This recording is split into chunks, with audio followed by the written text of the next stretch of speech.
बिहार की सियासत को लेकर, जहां बिहार से उठी जातीय गणना की चिंगारी अब पूरे देश में फैल चुकी है। राज्य की नीतीश सरकार ने जातीय गणना क्या कराई, देश के कई राज्यों से इसकी मांग उठने लगी है। कांग्रेस ने तो कल वर्किंग कमेटी की बैठक में इस पर मुहर भी लगा दी है।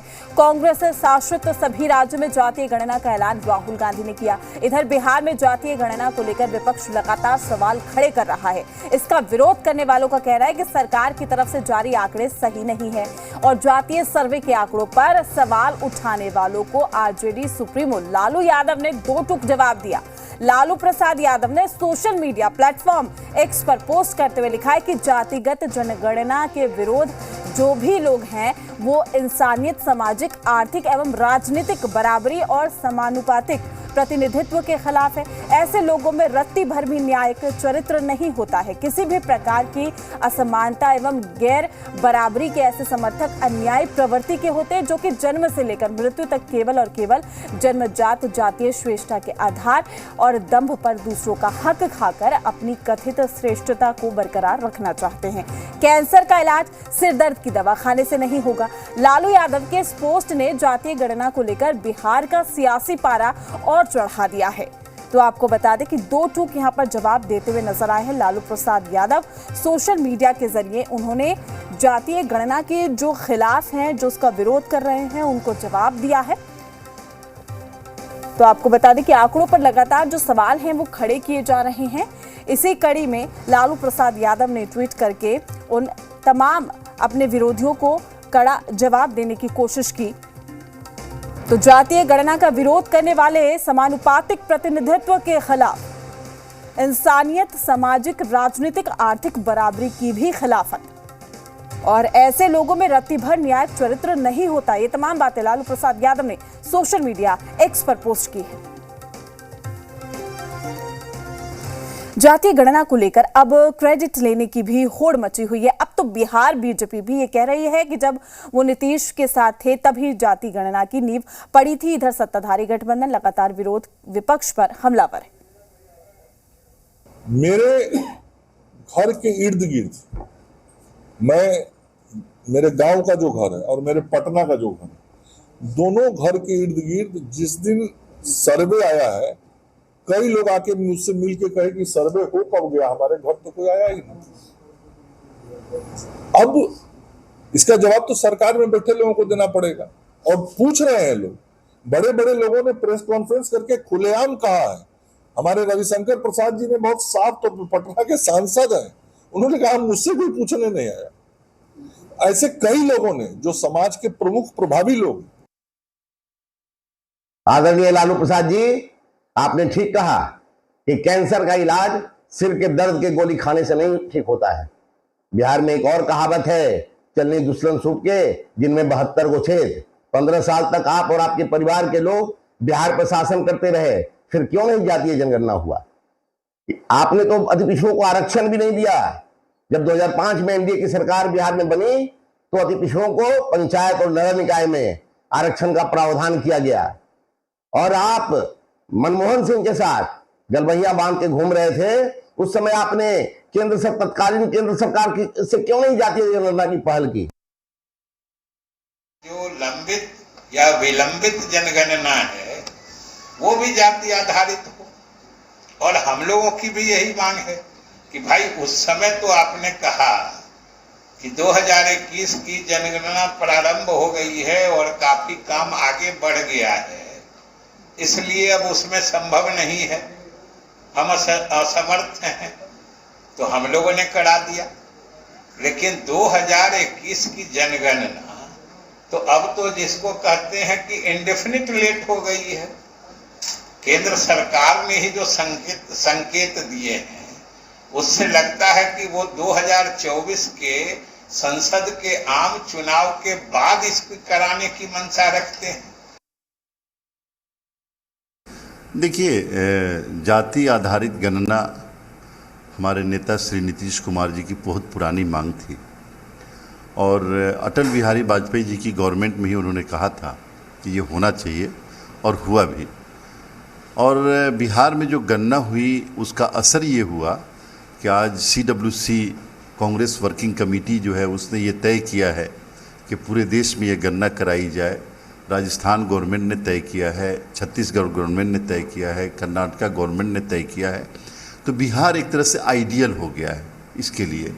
इसके बावजूद अगर कोई इसका विरोध कर रहे हैं, मैं लालू यादव जी का पूरा समर्थन कर रहा हूँ। उन्होंने बिल्कुल सही कहा। जो अपने जनसंख्या से 20% ज़्यादा हक लेकर के मचल रहे हैं, उनको लग रहा है कि जो जग जाएंगे, जिनको मिलना चाहिए हक उनको मिल जाएगा, तो उनको पीड़ा हो रही है। इसमें कई डिजिटल प्लेटफॉर्म है जो प्रतिदिन यही काम कर रहा है। भाजपा तो जाति आधारित गणना के सीधे खिलाफ रही है, न्यायालयों तक गई, पूरी भारत सरकार उतर आई इसके खिलाफ में। लेकिन ये भूल जाते हैं कि इस देश का आज सबसे बड़ा एक सवाल, एक मांग जाति आधारित गणना है। एक बार एक सारा देश का होने दो, वास्तविक चीजों का पता चल। लालू यादव जी 100% सही बोले हैं कि जातिगत जनगणना का विरोध कौन कर रहे हैं? जो लोग समाज में समानता नहीं चाहते हैं। आज भी सामंती प्रवृत्ति के लोग चाहते हैं कि जातिगत जनगणना न हो, चूँकि समाज के सब वर्ग के लोग बराबरी में ना आए। गैर बराबरी में जीने वाले व्यक्ति, समाज में अपने आप को श्रेष्ठ कहलाने वाले व्यक्ति, अपने जात में भी श्रेष्ठ कहलाने वाले व्यक्ति जातिगत जनगणना का विरोध करते हैं, और बाकी वो लोग समर्थन करते हैं जो समाज में समानता चाहते हैं। यह जानकारी तो था जरूर जो राजनेता है, लेकिन यह जानकारी नहीं था जो डॉक्टर भी है और इलाज भी करते हैं मेडिकल का। और ये सब बिहार के लोग सब जानता है, देश के लोग जानता है जो सिर दर्द के दवा खाने से कैंसर का इलाज नहीं होता। तो मैं तो यह कहूँगा ना, जिस अधिकार की बात बोलते हैं, जिसके हक खाने की बात बोलते हैं लालू प्रसाद यादव जी, जिसके विषय में आप जानना चाहते हैं, 90 में बिहार में जो लालू प्रसाद यादव जी बिहार के मुख्यमंत्री बने थे, किसके समर्थन से बने थे? भारतीय जनता पार्टी के कृपा से बिहार के मुख्यमंत्री बने थे।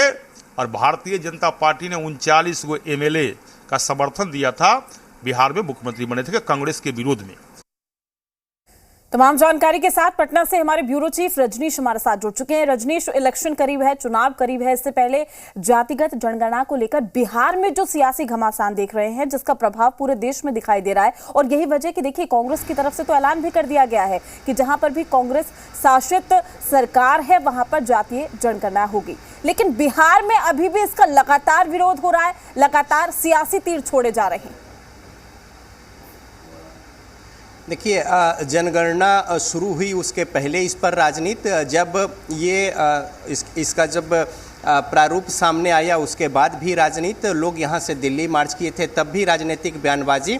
जनगणना शुरू होने के बाद कोर्ट के फैसले के बाद बीच में जब स्थगित हुआ तब भी बयानबाजी, और अब जबकि अब रिपोर्ट आई है उसके बाद भी लगातार बयानबाजी जारी है। और इसको लेकर कल भी जिस तरीके से चाहे वो बीजेपी के तमाम जो विधायक हैं, विधान पार्षद हैं, उन्होंने धरना प्रदर्शन दिया। इसके अलावा उपेंद्र कुशवाहा भी बैठक करके आगे की रणनीति तय की कि किस तरीके से विरोध जताया जाए और किस तरीके से राजभवन मार्च किया जाए। इन सब बीच में लालू प्रसाद का जो ट्वीट है, इस ट्वीट के आने के बाद से एक बार फिर से नए सिरे से राजनीतिक बयानबाजी का दौर शुरू हो गया है। लालू प्रसाद स्पष्ट कह रहे हैं कि जो लोग इसका विरोध कर रहे हैं वो नहीं चाहते हैं कि समाज में समानुपातिक बराबरी का हक, चाहे वो आर्थिक, सामाजिक या राजनीतिक क्षेत्र में या अलग क्षेत्र में हो, ये हो पाए। तो लिहाजा इसको लेकर जो विरोध कर रहे हैं आंकड़ों को लेकर, वो इसकी मुखालफत कर रहे हैं कि सामाजिक बराबरी जो है आर्थिक और राजनीतिक न हो। और इस बयान के बाद, इस ट्वीट के बाद तमाम जो पार्टियां हैं, चाहे वो पक्ष की हो या विपक्ष की हो, अपने अपने उनके जो राजनीतिक लाइन है उसके अनुसार बयानबाजी कर रहे हैं। बीजेपी इस पर निशाना साध रही है, कई सारे सवाल खड़ा कर रही है। वहीं चाहे कांग्रेस हो या फिर जेडीयू हो, स्पष्ट कह रही है कि आज जो सवाल खड़ा किया जा रहा है, तो जब उनके जनगणना कराने की बात थी या फिर केंद्रीय स्तर पर जिस तरीके से इसका समर्थन नहीं मिला, तो फिर वो केंद्र स्तर पर क्यों नहीं करवा पाए। यहाँ पे कांग्रेस स्पष्ट कह रही है कि कांग्रेस वर्किंग कमेटी में ये निर्णय हुआ है कि जो कांग्रेस शासित राज्य है वहाँ पे जनगणना होगी, साथ ही साथ केंद्र के स्तर पर हो, इसकी भी वो वकालत करती है। दूसरी ओर बीजेपी स्पष्ट कर रही है कि जब लालू प्रसाद केंद्र में मंत्री पद में शामिल थे मनमोहन सिंह सरकार में, तब उन्होंने क्यों आवाज़ नहीं उठाई, या फिर जब सत्ता में थे तब क्यों नहीं आवाज़ उठाई। लेकिन दूसरी ओर जो यहाँ पे घटक दल है महागठबंधन के, वो बीजेपी पर निशाना साध रहे हैं कि जनगणना जो होनी चाहिए थी शेड्यूल्ड, वो तो अभी तक हो नहीं पाया। ठीक है, बीच में जो कुछ संक्रमण काल रहा उसको अगर 1-2 साल छोड़ दें, अब 24 के बाद चुनाव के बाद होगी। ये महिला अधिकार की बात करते हैं, लेकिन अगर ये जनगणना और फिर आंकड़े डाटे के साथ सब कुछ होता तो जाहिर तौर पे इसका लाभ जो है महिलाओं को भी समय से मिलता। तो एक और जहाँ पे सामाजिक स्तर को लेकर सवाल उठाए जा रहे हैं, वहीं दूसरी ओर इस तरीके से जनगणना जो केंद्रीय स्तर पर पूरे देश में होने थे उसको लेकर भी सवाल उठाए जा रहे हैं। दूसरी ओर बीजेपी यहाँ पे राज्य सरकार से लेकर आंकड़ा डाटा फर्जी है या फिर उसमें कई सारी त्रुटियां हैं, कमियां खामियां हैं, ऐसे बातों का हवाला देते हुए और नियत पर भी सवाल यहाँ पे खड़े किए जा रहे हैं बीजेपी की ओर से भी, चाहे वो आरजेडी हो या फिर जेडीयू हो। दूसरी ओर से आईना दिखाया जा रहा है। रचित, देखिए बड़ी बात तो ये है कि जहां पर लालू प्रसाद यादव ट्वीट के जरिए कहीं ना कहीं अपने विरोधियों पर तंज कसते हुए नजर आए हैं, सीधा प्रहार किया है, लेकिन इसमें भी दो राय नहीं है कि उन्हीं की पार्टी के लोग भी सवाल उठा रहे हैं, उन्हीं की पार्टी के लोग भी कह रहे हैं कि सर्वे में कहीं ना कहीं त्रुटि हुई है, कहीं ना कहीं कमियां है और जो उजागर हो रही है। आनन फानन में क्या वाकई सर्वे कराया गया था जिसका ये नतीजा है, या फिर ये कहे कि इलेक्शन में कहीं ना कहीं एक ये ऐसा मुद्दा है जो जातिगत समीकरण को सटीक बिठाने का काम करेगा और साथ ही यहां पर आकर्षण का केंद्र रहेगा, यहां पर चुनावी केंद्र रहेगा। देखिए, बिल्कुल ये चुनावी मुद्दा है और चुनावी मुद्दा बनेगा भी, और इसके जरिए लोगों को अपने पाले में गोलबंद करने की मुहिम जो है वो चलेगी। अभी देखिए जेडीयू की ओर से उनके जो सांसद है सुनील कुमार पिंटू, उन्होंने जब सवाल खड़ा किया था तो स्पष्ट पार्टी की ओर से ये कहा गया कि वो कहाँ से आए हैं और किस भाषा का वो प्रयोग कर रहे हैं ये सब जानते हैं। यानी कि बीजेपी से जेडीयू में आए थे और उनके कंधे पर सह है, लिहाजा वो इस तरीके की बातें कर रहे हैं। तो अगर जो कुछ इस तरीके से अपने जो समीकरण या फिर उस अनुसार अपने अगर गणना को लेकर कहीं कमी बेसी को लेकर सवाल उठा रहे तो पार्टी लाइन पे तो ये बिल्कुल नहीं ही है। लेकिन अगर कोई सवाल उठा रहा है तो उसको व्यक्तिगत या फिर शो कॉज भी उसी तरीके से दिए जा रहे हैं। तो अब इससे स्पष्ट है कि जो महागठबंधन के घटक दल हैं इस मुद्दे को लेकर न तो कंप्रोमाइज़ करने के मूड में है, और जिस तरीके से हमलावर है बीजेपी उसको भी माकूल जवाब देने को लेकर है। दूसरी ओर बीजेपी अब इस मद्दे मसले को लेकर आंदोलन की तैयारी में है। वहीं उपेंद्र कुशवाहा जो सहयोगी एक तरीके से कहें एनडीए के, वो जो है 11 तारीख यानी कल राज्यव्यापी धरना प्रदर्शन देंगे, 14 तारीख को राजभवन मार्च होगा। तो यानी ये मुद्दा जो है वो अब रुकने वाला नहीं है, और जैसे जैसे विरोध तेज हो रहा है एक तरीके से कहें कि महागठबंधन के जो घटक दल हैं उनके लिए ये मुफीद भी साबित हो रहा है, चूंकि उनकी मंशा भी यही थी कि ये मसला जो है वो सामने आए और इसका जो प्रभाव है वो जिन समूह वर्ग में वो साधना चाहते हैं वो भी निहितार्थ उनके पूरे हों। तो लिहाजा राजनीतिक बयानबाजी तेज है और लोग इस पर आरोप प्रत्यारोप इसी कड़ी में। रंजीश, तमाम जानकारी देने के लिए आपका शुक्रिया। अपडेट हम आपसे लेते रहेंगे। चूंकि बिहार में सियासत गरमाई हुई है, देखना लाजमी है कि अब विरोधी लालू प्रसाद यादव के इस ट्वीट को लेकर क्या कुछ निशाना साधते हैं। इसी बीच बड़ी खबर आ रही है, मुख्यमंत्री